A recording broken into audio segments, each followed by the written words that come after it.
आखिरी नोटिफिकेशन। आधी रात थी।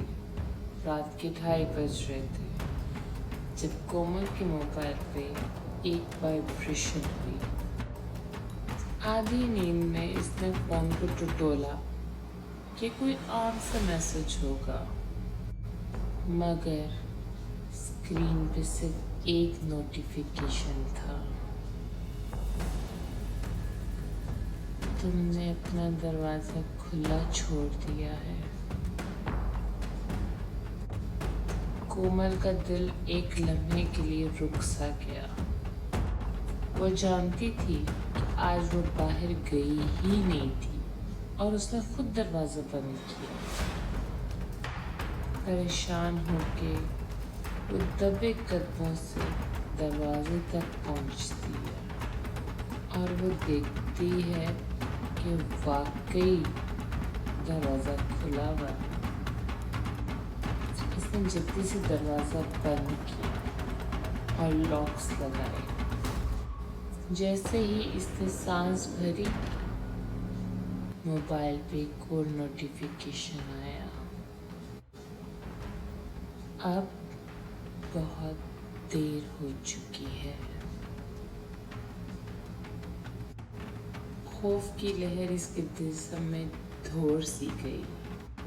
इसने घबरा के कमरे में इधर उधर देखा। हर तरफ अंधेरा था, बस खामोशी सी।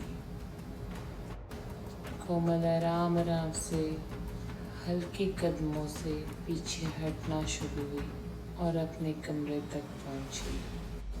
दरवाज़ा बंद किया, अंदर से कुंडी लगा ली।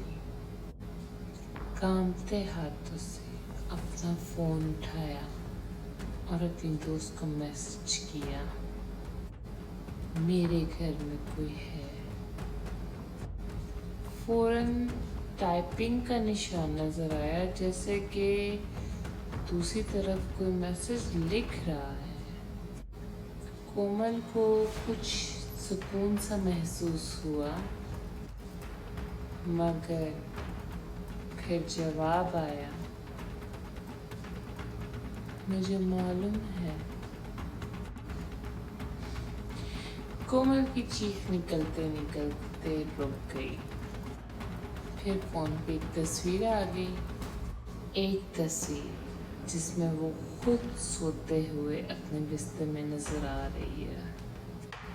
तस्वीर जैसे पाँव की तरफ से ली गई है। सोते हुए उसके पैरों की तरफ से किसी ने तस्वीर ली है। सांस इसकी हलक में अटक गई। धीरे से कांपते हुए इसने अपनी नजरें उठाई। बेड के आखिर में उसके पैरों की तरफ कोई खड़ा हुआ था और मुस्कुरा रहा था। अंधेरा बहुत था।